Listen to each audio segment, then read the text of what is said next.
Bien, ahí vamos. Como decíamos en la clase pasada, esto de la supresión de la violencia por el desarrollo del instinto social y por más buenas que sean las leyes, no es invariablemente conseguido, ¿no? No es un éxito realizado, como vemos con tanta frecuencia que se producen enfrentamientos entre los hombres, tanto al interior de una sociedad como de una sociedad con otra. Vemos en estos días la virulencia que está cobrando el enfrentamiento en Medio Oriente entre Israel y los palestinos, Hezbollah, ahora se metió Irán, Ucrania, Rusia y tantas otras guerras que no aparecen en la prensa occidental, guerras en África, en Asia, pero que se dan, ¿sí? Entonces,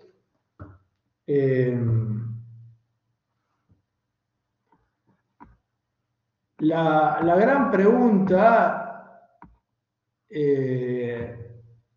o el gran dilema al interior del darwinismo es: ¿qué es más natural en el hombre? ¿La disposición a la lucha mutua o bien a la cooperación mutua? ¿Sí? Y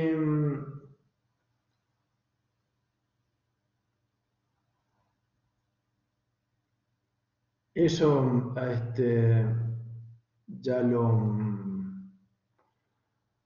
lo veíamos, pero acá ahora nos vamos a fijar en la respuesta aristotélica al dilema planteado entre la solidaridad o agresividad como algo fundamental, ¿sí?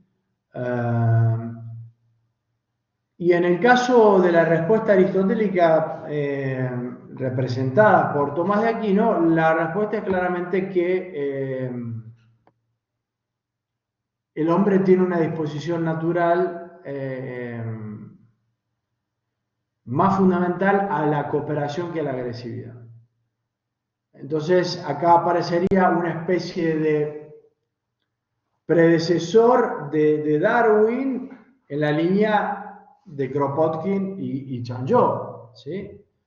También, así como Chanjot no es naif para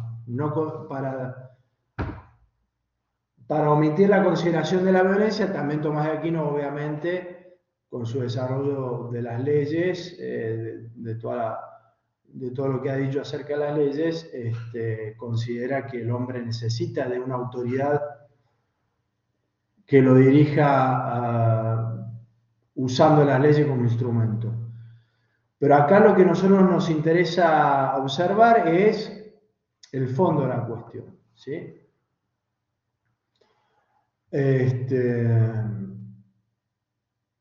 Y de qué modo este autor medieval aborda la formación natural de una sociedad humana, ayudado el hombre por la razón como instrumento principal de su cooperación o ayuda mutua, ¿sí? Creo que ya lo mencioné en la clase pasada. La razón es el instrumento que tiene el hombre principal, que se expresa en las manos, decíamos, ¿sí? Veamos cómo lo dice Tomás en ese texto. Estamos en el texto acerca del reino, ¿no? Del reino, ¿sí? Dirigido al rey de Chipre. Es natural al hombre que sea un animal social y político que vive de forma agrupada. Incluso más que todos los otros animales, lo que por cierto revela una natural necesidad. Naturalis necessitas.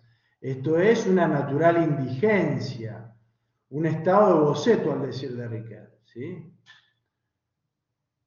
Es decir, el vivir agrupado y necesitar eso más que todos los otros animales, antes que nada revela una necesidad natural.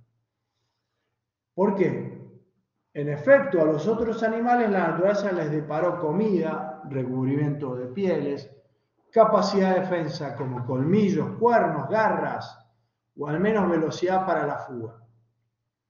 El hombre, en cambio, fue creado desprovisto por naturaleza de estos recursos físicos. Pero en lugar de todos ellos le fue dada la razón por la cual pudiera preparar todas esas cosas por el suministro de sus manos. Ahí está, fíjense. Por eso es plenamente aristotélico. Tomás de Aquino lo ponemos como representante. Porque el que habla de la conexión de la razón con las manos es Aristóteles. ¿Sí? Más aún, dice unas líneas un poco más adelante, a los otros animales les es incita una habilidad natural respecto de todas las cosas que les son útiles o nocivas. Es decir, instintivamente, la oveja considera naturalmente al lobo como un enemigo. Incluso algunos animales por habilidad natural conocen algunas hierbas medicinales y otras cosas necesarias para su vida. Pero de modo solitario, ¿sí? Cada uno así a su bola, digamos. En cambio, de esas cosas que son necesarias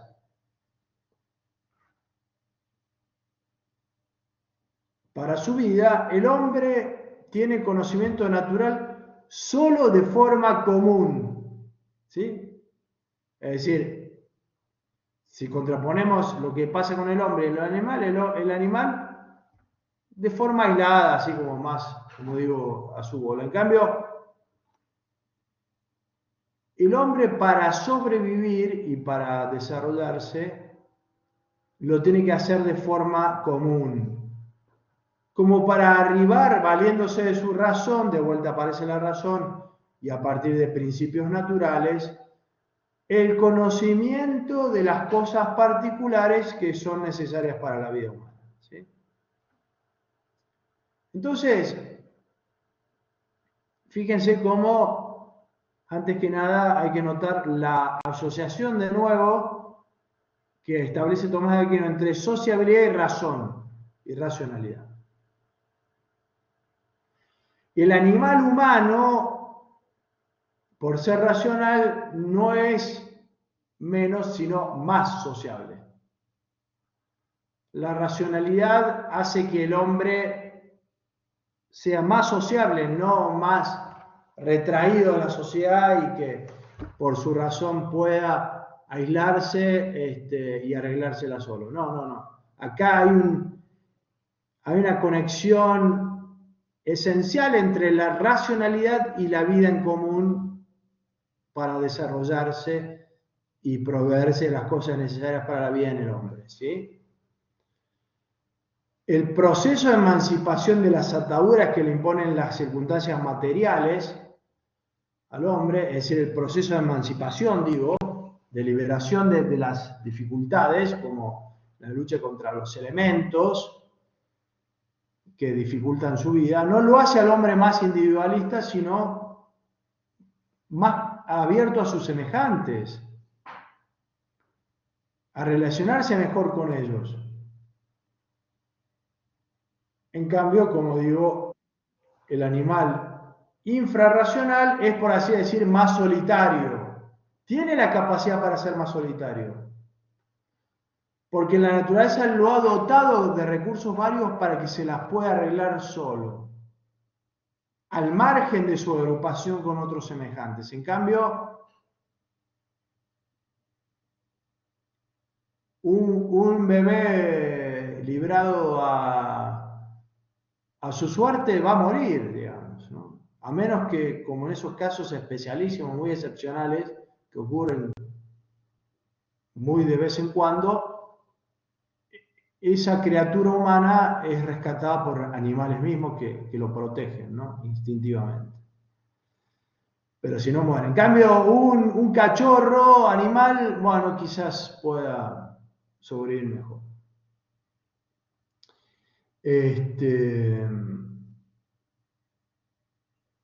A ver, alguien ha hecho una pregunta. No, en la cita del Estado Boceto es palabras de Riquer en el texto ese, en el libro que yo les puse en la biografía, lo que nos hace pensar, ¿sí? El diálogo de Riquer con Chancho.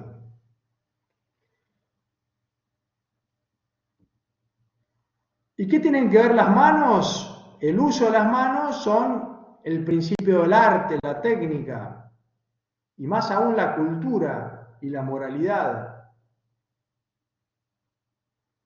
¿Por qué? Porque se trata de algo indisolublemente ligado a la razón y el lenguaje, ¿sí?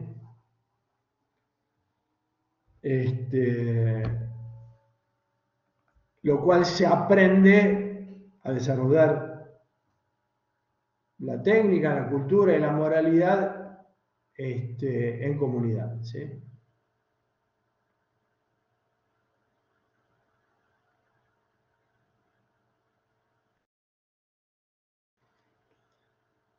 De forma articulada, según que cada uno se ocupe siendo articular, ¿sí? Fíjense cómo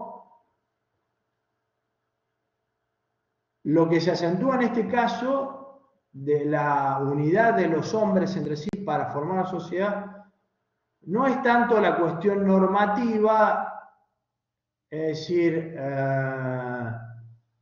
de crear normas para no matarnos entre nosotros, encauzando la agresividad, sino lo que se acentúa en el caso de la cooperación a partir del uso de la razón, que cada uno se ocupe de cosas particulares, usando la razón, el conocimiento, es la necesidad de una institución científica en la construcción societaria. Es decir, en el reparto y diversificación cooperativa de los conocimientos. Tomás de Aquino está al inicio de la creación de esa institución de la que nosotros somos miembros y practicamos en este mismo momento, que es la institución universitaria, ¿sí? La universidad es clave en una sociedad, la institución universitaria, porque habla del reparto y de diversificación de conocimientos que le ayudan al hombre a construir una sociedad más humana. ¿Sí? Entonces, el horizonte de esta cooperación originaria, según un trasfondo de amistad natural, tiene como principio propositivo el cultivo de la inteligencia. Hay una marcada acentuación de que lo que nos va a hacer más solidarios es el cultivo de nuestra inteligencia, articulada con el cultivo de las inteligencias de nuestros semejantes.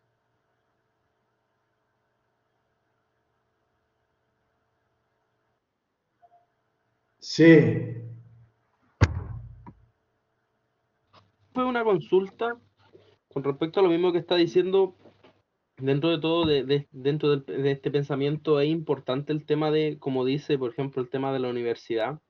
Pero había escuchado una frase, no sé si sea tan cierta en lo práctico, que para poder gobernar a un pueblo, por así decirlo, eh, ojalá que estudien lo menos posible para poder ser gobernables.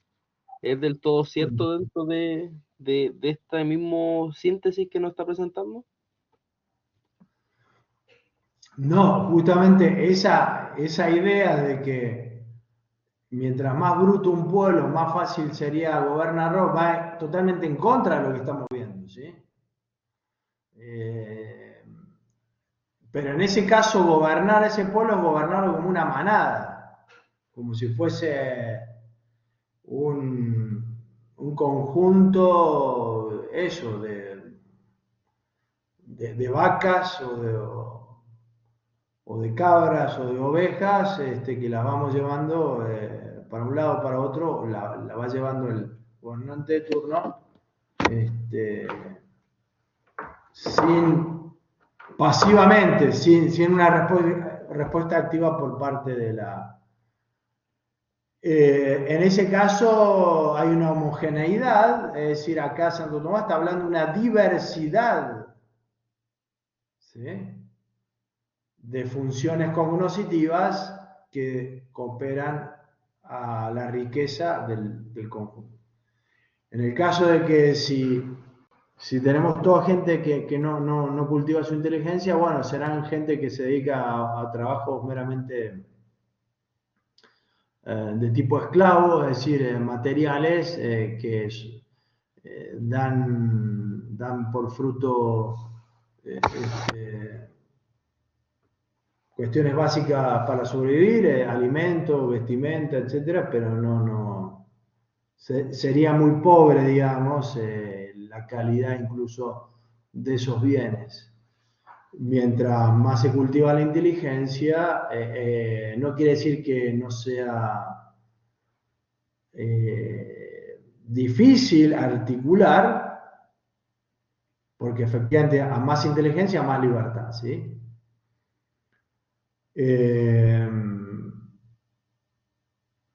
Pero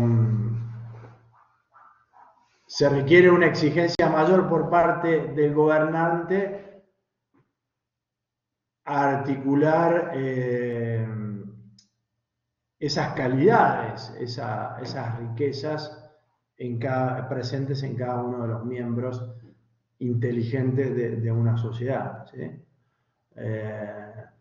Pero hablando propiamente de una sociedad humana, no hay sociedad humana en este sentido si no hay cultivo de la inteligencia. O sea, lo que esa frase tiene la trampa de decir, está bien, será más fácil, pero no, el fruto obtenido no será una sociedad humana. Si yo tengo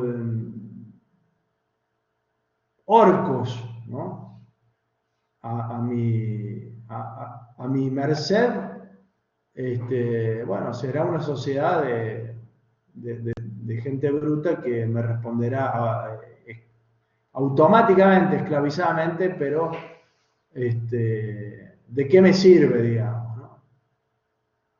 ¿De qué me sirve tener una sociedad bien conducida, pero que le falta diversidad, pluralidad, riqueza? No me sirve de nada. Me sirve para la tiranía, para el despotismo, ¿ok? La respuesta entonces final es esa. Si la gente no está educada, lo que hay es un gobernante tirano, un déspota, no un gobernante político, ¿sí? ¿Se entendió? Bueno, entonces llegamos a la cúlmine de la cuestión de la sociabilidad, que ya lo hemos anunciado de alguna forma, lo hemos tocado, que es el sentido de humanidad. ¿Qué significa este último nivel de sociabilidad? ¿Sí? Se trata de una transición de las relaciones interpersonales al ámbito general de la humanidad. Pensar no ya en términos de comunidad cultural particular, sino de una sociedad que concierne a la totalidad de la especie humana. Conciencia planetaria, dice Ricoeur, esto es la percepción de su pertenencia por parte de las civilizaciones a una única experiencia humana. Eso es tener un sentido de humanidad, ¿sí? Como dice Maritain, tener una noción de unidad del mundo o unidad de la humanidad, por la cual toda comunidad humana, pueblo o nación en cualquier punto de la Tierra se ve afectada, se siente afectada por lo que le sucede a los otros grupos humanos. Una especie de solidaridad vital y secreta tan vieja como la humanidad.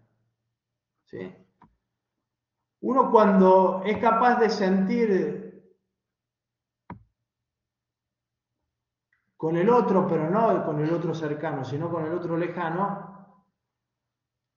sufrir, alegrarse con lo que le pasa a cualquier ser humano, que incluso puede ser mi adversario político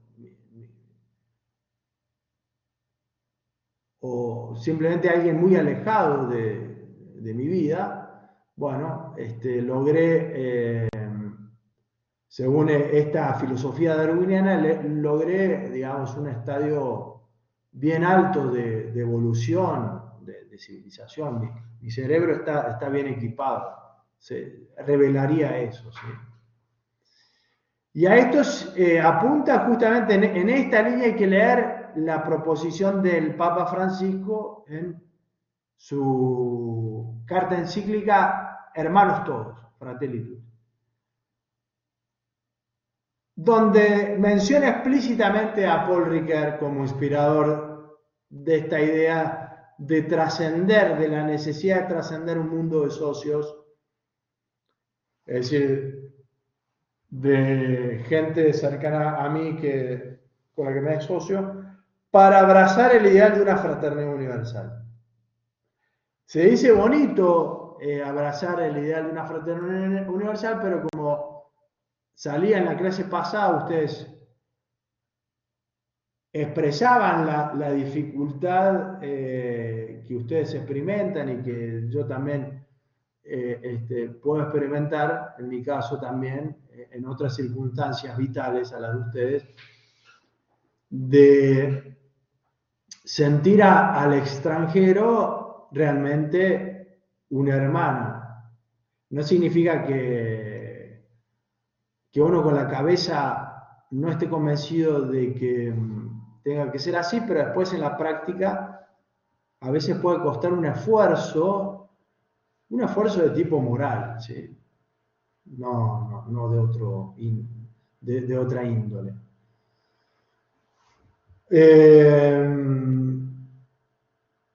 Cuando se llega al sentido de humanidad, se puede decir que se está logrando esa pretensión universalista de la ética, que se ubica incluso por encima de la justicia, porque esa pretensión de una ética universal ve emerger una cooperación entre todos los hombres. Y como dice ahí el texto, eso implica, siguiendo en ese caso a Rawls, a John Rawls, pensar no en términos de comunidad, es decir, de sociedad pequeña, sino de sociedad en un sentido más que involucra la razonabilidad, ¿sí? El uso de la razón,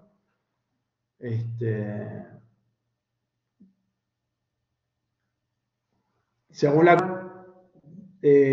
se postula que yo, siendo sensato en el uso de la razón, puedo comunicarme con el otro sin agredirnos, entendiéndonos y cooperando, ¿sí? Y al final queriéndonos, porque, o sea, no es una cosa así meramente racional, sino que va a surgir algún tipo de afecto societario, aunque no tenga el afecto familiar de la comunidad. En la comunidad pequeña, yo con mis amigos tengo un afecto de amistad fácil, ¿sí? No sé, me hago un churrasquito, tomamos unos vinos y echamos una risa, eso es fácil. Pero lo difícil es entenderse con alguien que está alejado y con el cual no me comprendo tan bien. Este,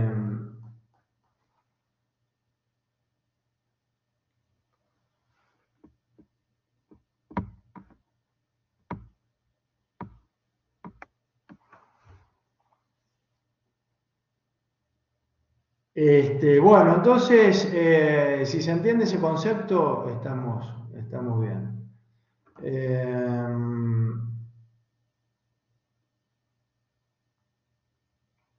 Volvemos a Tomás de Aquino una vez más. Porque en el caso de él también se plantea la necesidad de una ética mundial como exigencia máxima, siguiendo de nuevo a Aristóteles, aunque siendo un poco más explícito y específico. En los siguientes términos, ¿no? Lo dice Tomás. O sea, lo que quiero simplemente hacer ver es que las ideas que parecen de hoy también se encuentran en sus principios y con una claridad muy útil en los postulados de filósofos de la antigüedad a la Edad Media. En este caso, Aristóteles reflejado en el aristotelismo medieval de Tomás de Aquino. Dice, es propio del amor que debe haber entre los hombres que el hombre busque y conserve el bien incluso de un solo hombre, ¿sí?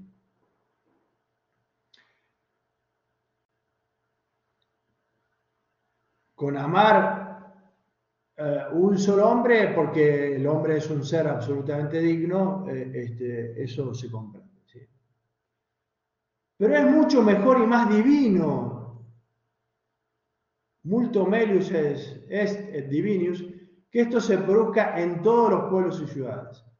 Toti genti et civitatis. O dicho de otro modo, es ciertamente amable que la búsqueda y conservación del bien humano se produzca únicamente en una sola ciudad. Ya con que nosotros nos amemos está muy bien.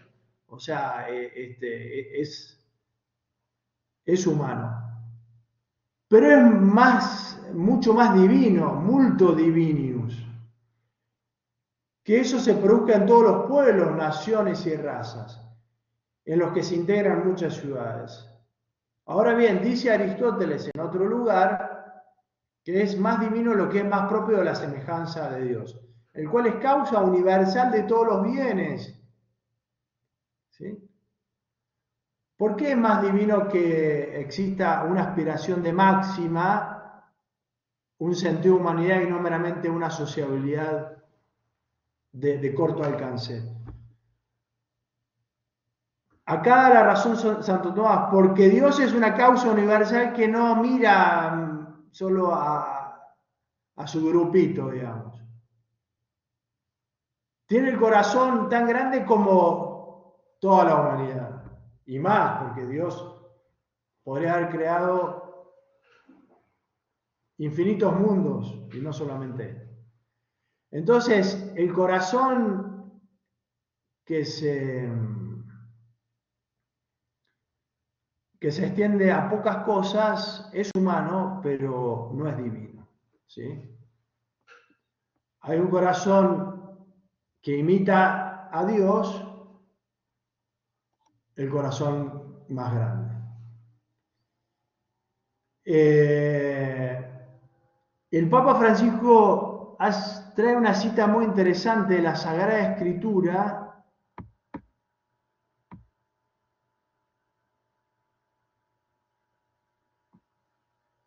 antes de pasar esa cita de Santo Tomás, donde se refleja bien esta idea que estamos tratando. Dice el Eclesiástico, el libro del Eclesiástico, ¿no? El hombre solo tiene misericordia de su prójimo, pero el Señor es misericordioso con todos los vivientes. Ahí está.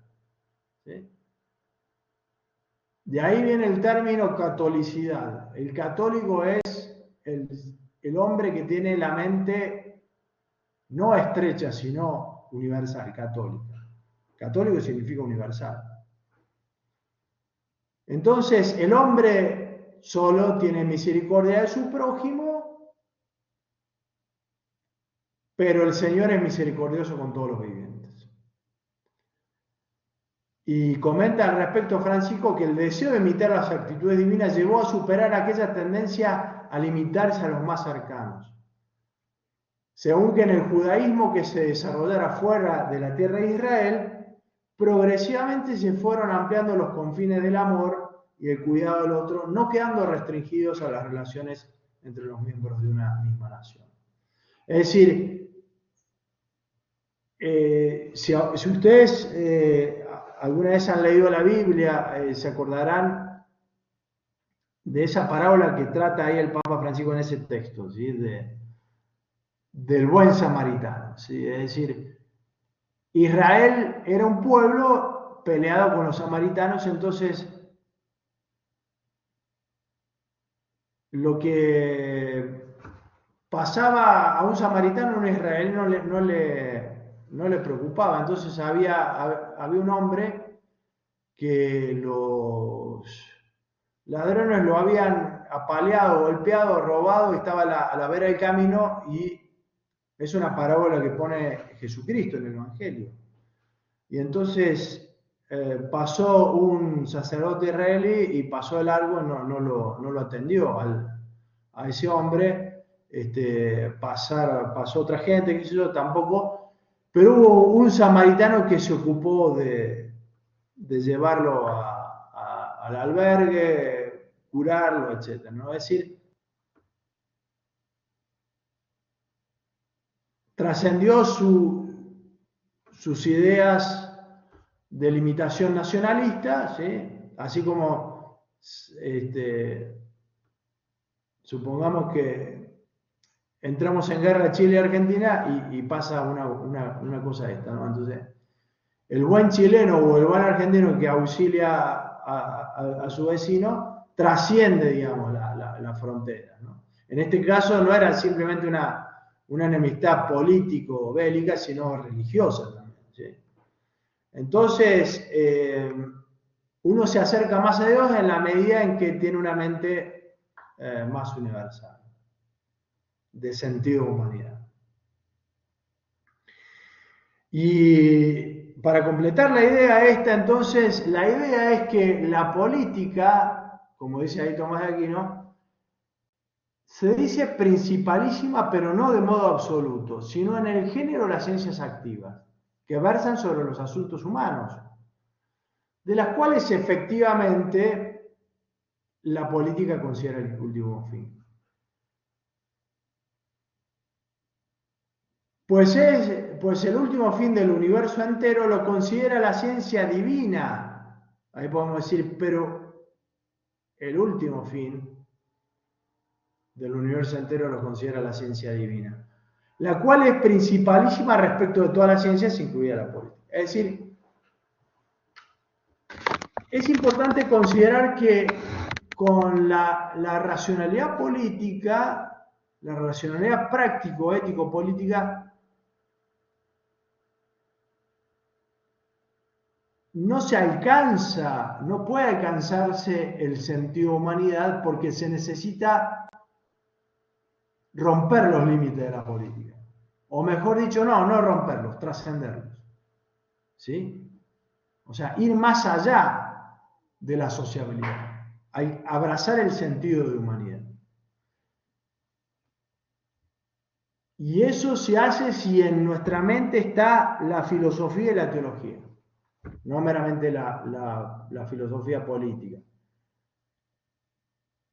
¿Ok?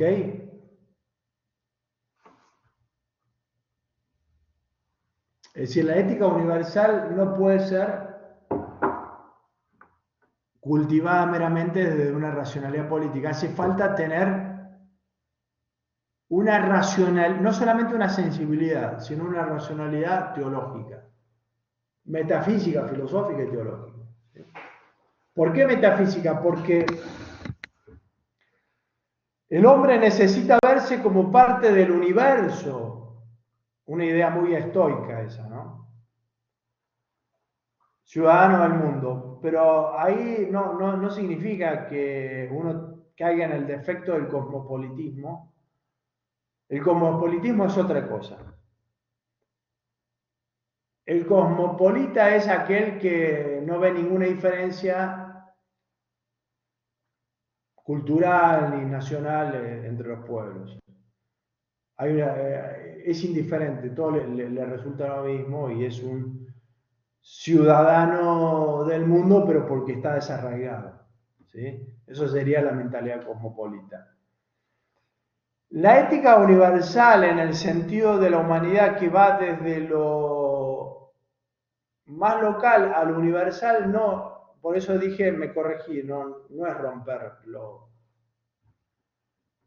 Alcanzar el sentido de humanidad no es romper el afecto de lo más local y pequeño, sino que es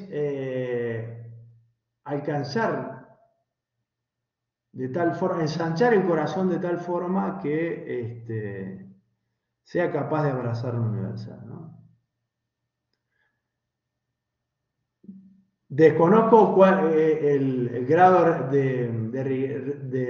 no solamente de religiosidad, sino de cultura religiosa, católica de ustedes, pero me viene a la cabeza el siguiente ejemplo, ¿no? Es decir, hay santos católicos, ¿no? Eso es observable para cualquier ateo, que históricamente han vivido en pueblos, en comunidades muy pequeñas, pero que gente de muchas partes alejadas se acercaban a verlos, porque su fama había llegado, su fama de santidad especialmente, había llegado a lugares muy remotos, según los cuales al menos despertaba curiosidad. Estoy pensando en tres casos particulares. O sea, el cura de Ars, ¿no? Un sacerdote que era bastante mal alumno, o sea, en el seminario, o sea, no. Bueno, vivía en un pueblito de Francia, Ars, ¿no? Y había peregrinaciones de toda Francia para ir a verlo. Después, una santa que es Santa, bueno, de ahí hay una conexión con Chile, ¿no? Pues Santa Teresita de los Andes es como la Santa Teresita de Lisieux, pero chilena, ¿sí? Santa Teresita de Lisieux era una chica joven que murió muy joven, que no me acuerdo ahora qué papa la designó patrona de las misiones universales. Vivía en un monasterio encerrada, pero su corazón era tan ancho que, digamos, su acción de alguna forma influía en lo que le pasaba a los misioneros de tierras muy alejadas, ¿sí? Y voy al último ejemplo, el Padre Pío, no sé si lo han oído escuchar, ¿no? Un capuchino italiano, ¿sí? El Padre Pío Santo, un tipo, lo he descubierto hace poco, ¿no? Hace poco leí una historia así, periodística, breve. Pero el Padre Pío era un tipo muy extraordinario, que también vivía en una localidad muy pequeña, pero tuvo algunas experiencias del don de bilocación, ¿sí? ¿Qué significa esto? Que en la Primera Guerra Mundial, en la época donde él vivió,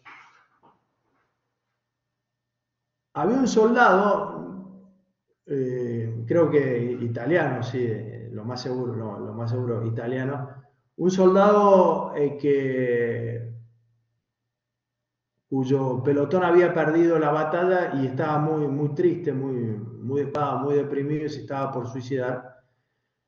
Y el Padre Pío en su monasterio, en su convento, sintió una pena, estaba rezando y sintió como una pena muy aguda, muy grande de lo que le estaba pasando a esta persona, y se le aparece, según este don de bilocación, que pueden creer o no, pero cómo termina la historia es como para dar crédito, ¿sí? Porque se le aparece y le hace, no te suicides, ¿sí? No te mates.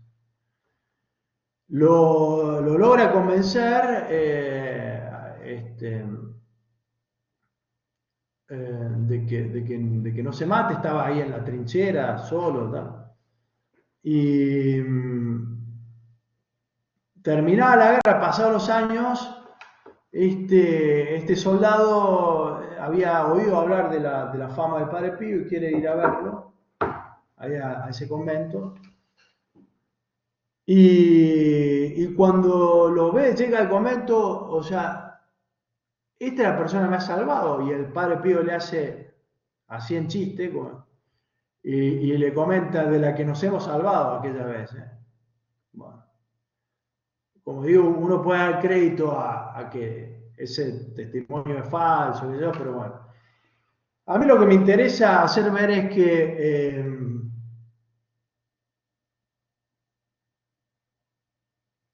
de eso se trata el tema del sentido de humanidad. Es decir, usé varias veces la palabra corazón. ¿Por qué? Porque no es solamente una cuestión de mente, sino es una cuestión que involucra la voluntad, y la unión de la mente y la voluntad está bien conceptualizada por el concepto de corazón. Un corazón que es capaz de llegar, trascendiendo ciertas limitaciones, a cualquier ser humano, ¿sí? Que se encuentre, especialmente en situaciones de necesidad como esta que acabo de contar con esta anécdota, ¿no?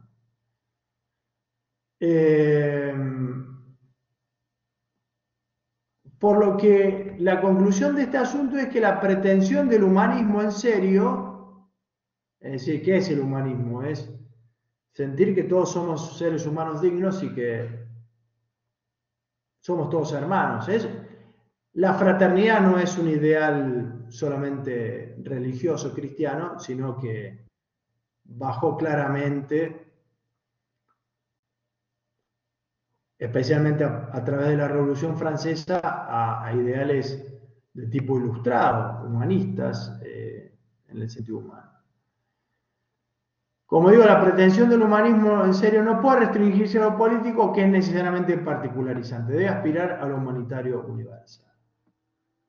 Acá alguien ha comentado que sí, en la Sagrada Escritura el concepto de corazón es muy importante, sí.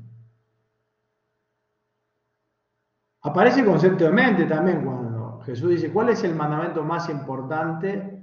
Amarás al Señor tu Dios con todo tu corazón, con toda tu mente, dice también, y con todas tus fuerzas. Corazón, mente, fuerzas físicas, ¿no? Bueno, entonces estamos arribando al final de esta clase, ¿sí? Pero fíjense cómo alguien de mentalidad tan ateísta, tan ilustrado como Chanjo, también considera la necesidad de considerar ciertos fundamentos religiosos y teológicos en caso de querer ir a la raíz de un fortalecimiento de la sociabilidad humana, para validar una ética universal, es decir, una ética que sea válida para todos los hombres. Para llegar a una ética universal, el mismo Chanjo, que es de mentalidad ilustrada, cientificista, se da cuenta de la necesidad de considerar, como digo, ciertos fundamentos religiosos y teológicos. ¿Y qué hace Chanjo? Obviamente no va a recurrir a Santo Tomás de Aquino, Chanjo, porque es ilustrado, digamos, ¿no? No va a recurrir a un teólogo católico, no va a recurrir al Papa Francisco. pero va a recurrir al gran Emil Durkheim, gran sociólogo, uno de los grandes sociólogos canónicos, fin del siglo XIX, principio del XX, ¿no?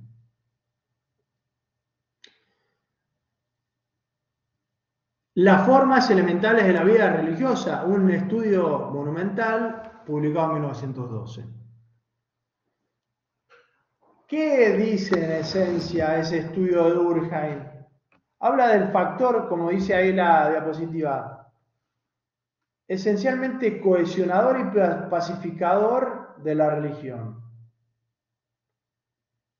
Durkheim no era, creo que ni siquiera era católico, pero él se va o toma estudios de diversos etnógrafos, algo muy francés y sobre todo muy francés.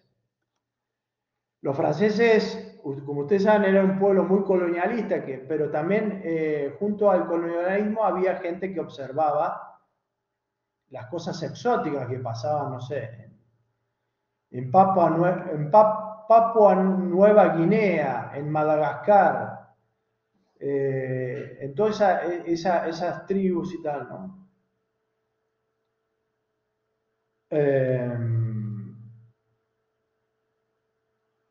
Jonathan Alvarado dice, los estudios de neurociencia descubren el tramado neuronal del corazón. Exactamente, también las neurociencias establecen la importancia de la conexión entre el corazón y el cerebro, ¿sí? Lo que pasa acá repercute en el corazón, en el estómago también, ¿sí? El organismo humano es un organismo muy complejo.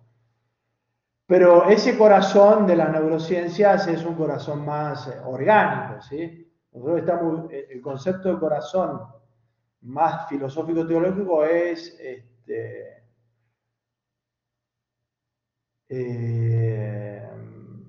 más integral, no quiere decir que no tenga repercusión en el órgano, pero es como aquello que sintetiza la inteligencia, la voluntad y los sentimientos de una persona, ¿sí? Todo eso. Volviendo y para terminar con el caso de Durkheim, el cual le sirve a Chanjot para decir esto que estamos diciendo. Sin religión no hay sociedad. Esa sería la conclusión simple, digamos, ¿no?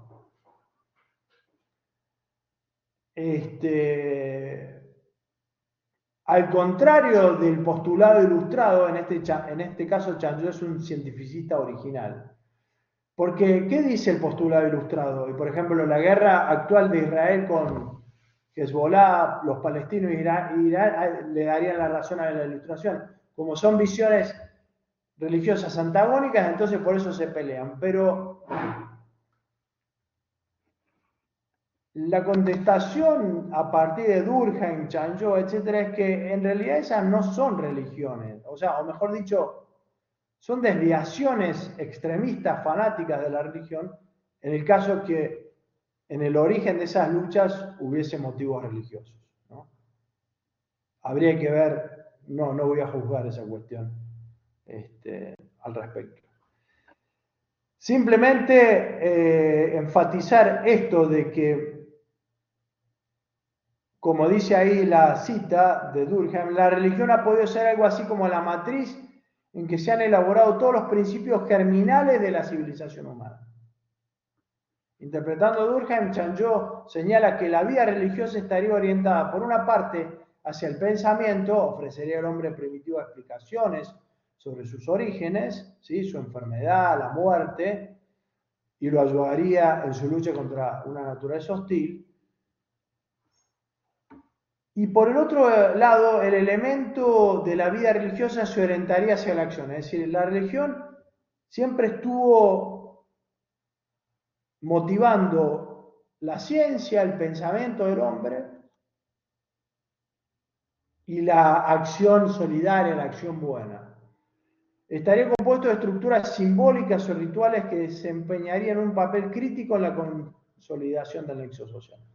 Entonces, fíjense cómo al lado de la necesidad de la normatividad jurídico-moral, de la que antes hablábamos, para mitigar la violencia, para encauzar el instinto social, ahora aparece la religión como el factor decisivo para cohesionar y pacificar las sociedades humanas. No se habla de una religión oficial, no, o sea, después se puede discutir que puede haber discusiones al interior de una sociedad, por ejemplo, vamos a un caso concreto, ¿no? Supongamos la sociedad argentina o la chilena, bueno, hay varias tradiciones religiosas, evidentemente algunas son más fuertes que otras, la religión cristiana es más fuerte, ¿sí? En nuestras sociedades, más que la religión judía y que la religión musulmana y que el budismo, no sé. Pero de lo que se trata esta idea de Chanjó en diálogo con Riquet y que me interesa rescatar a mí es que para alcanzar una sociabilidad más elevada no hay que quitar la religión, sino ponerla en el centro de la cuestión.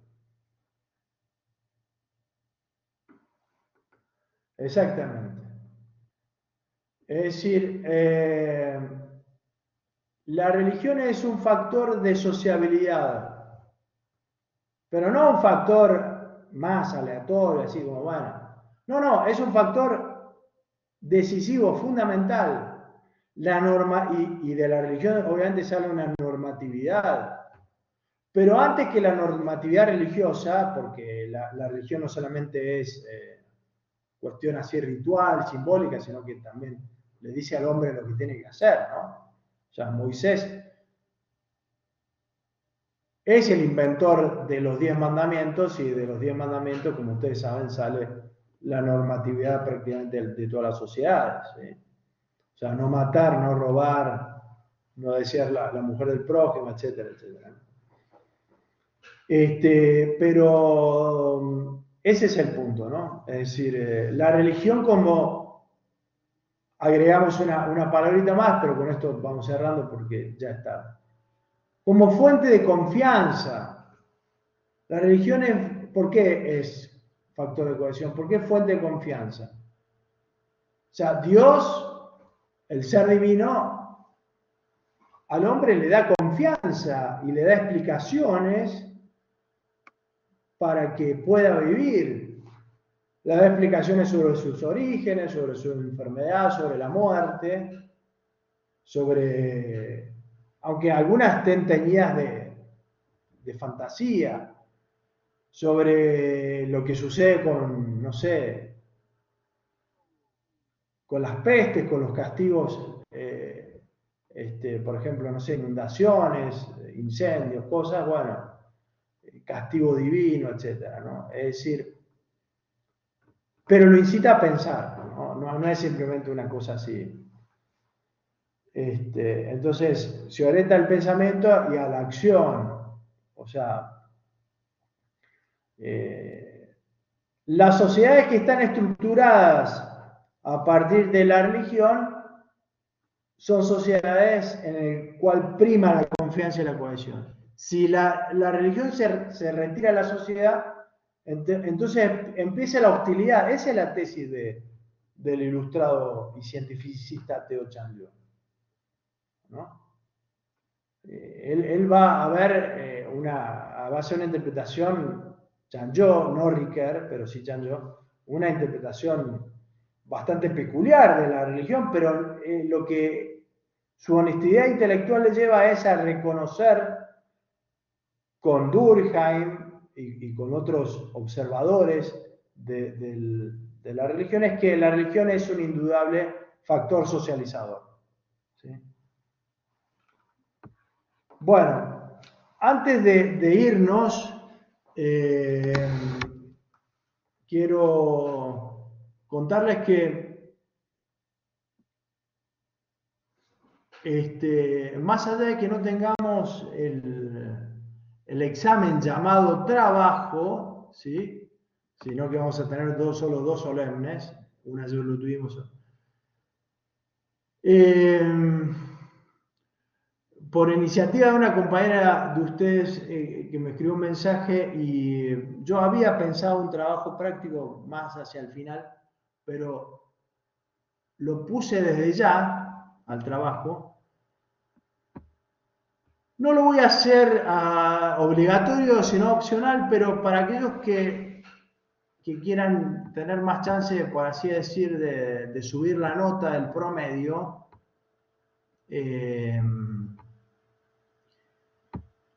les doy la oportunidad de hacer este trabajito que les voy a mostrar, que ya lo subí en el aula virtual, que se llama Pequeño Trabajo Práctico sobre Chesterton acerca de Lincoln. Ese tema de ese trabajo práctico requiere ciertamente el dictado de la última clase, pero no quiere decir que ustedes no sean capaces de hacerlo, ¿sí? Leyendo el PDF, en ese caso no es un PowerPoint, sino un PDF, de la última unidad de esta materia, que es la unidad 4 sobre los fines de la política, ¿sí? El trabajo es muy simple, por eso le llamo pequeño trabajo, ¿sí? En ese libro de Chesterton, que yo lo edité a ese libro, lo traduje, le puse una introducción, las notas, ¿no? Hay un capítulo que es el capítulo 14, en el cual Chesterton, este periodista intelectual inglés, habla de Lincoln, de Abraham Lincoln, el presidente estadounidense protagonista principal de la guerra de secesión, es decir, la guerra de pacificación entre el norte y el sur de Estados Unidos. Y me parece muy bueno esa figura y cómo lo pinta Chesterton, lo presenta, para ejemplificar de qué manera en una figura, sí, asesinaron en un teatro, sí. De qué manera en una figura política, ciertamente de estadista, se articulan lo que en el apunte ese último de los fines de la política distinguimos como la meta, los objetivos y los fines de la política, ¿no? Si quieren, en la clase que viene les cuento un poco más brevemente lo que significa la distinción entre estas tres maneras de mencionar las finalidades de lo político. Pero entonces el trabajo simplemente, para que ustedes, los que quieran hacerlo, redactando algo entre 300 y 1000 palabras, no más que eso, explicar de qué modo el Lincoln se articula en la persecución de una meta, unos objetivos y unos fines, ¿sí? De lo político.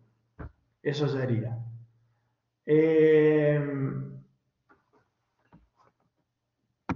Estoy esperando que subirles el texto, ¿no?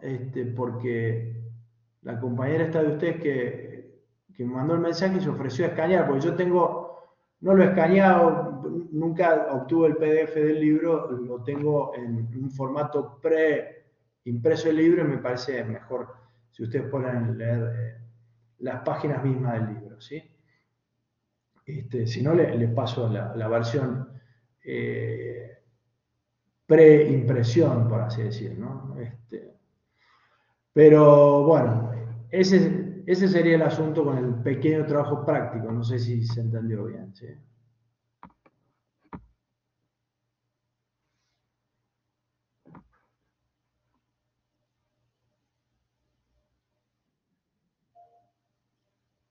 Sí, Pablo. Sí, hola, buenas tardes, profesor. Disculpe por llegar tarde. Una cosa es, bueno, a partir del texto de este texto que estamos hablando, que hablamos la clase pasada y esta clase, hacemos como desprendiéndonos de esos textos, más o menos conectamos con este texto que usted nos está mandando de Lincoln, o sea, de Chesterton, perdón. Sí. No, no, a ver, este pequeño trabajo práctico se refiere al tema de la última unidad. Acuérdense, esta materia está estructurada por 4 unidades. Nosotros estamos transitando la unidad 2 recién, ¿sí? Ya, ya, ok. La última unidad, que en realidad es una sola clase, porque yo lo he condensado para que sea una sola clase, que es sobre los fines de la política. Les voy a anticipar la clase que viene, aunque sea algo así, para que ustedes entiendan un poco más en qué consiste la meta, los objetivos, los fines de la política, ¿sí? Para que puedan hacer el trabajo. No tiene una fecha límite, me lo pueden entregar hasta el último día de clase, que es diciembre, el último, o sea, tienen como 2 meses exactamente, ¿sí? Sí, porque, bueno, o sea, no hace falta que se demoren tanto, pero... Claro, pero es que, como dice acá usted, a la vista de la triple finalidad de la acción política esquematizada de los textos de la unidad 4, dice. Textos unidad Claro, 4. sí, los textos de la unidad, ese texto de unidad 4, finalidad política, está en Ya. el aula virtual, ¿sí? Es un PDF, ¿entienden? Sí. Bien. Ya, de la unidad 4. Pero, claro, lo que pasa es que, bueno, me pareció buena la sugerencia de esta compañera de ustedes, porque como se sacó la necesidad de hacer 3 exámenes con 2, pero con esto yo les doy la posibilidad de que suban el promedio, porque Sí, claro. en principio sería generoso, digamos, con la nota. Así que, bueno. Ok, profesor, gracias. Bueno. Estamos entonces, nos vamos retirando, si les parece, hasta el miércoles que viene. Gracias, profe, hasta luego. Chao. Chao, Chao. profe. Luego, profe. Chao, chao, profe.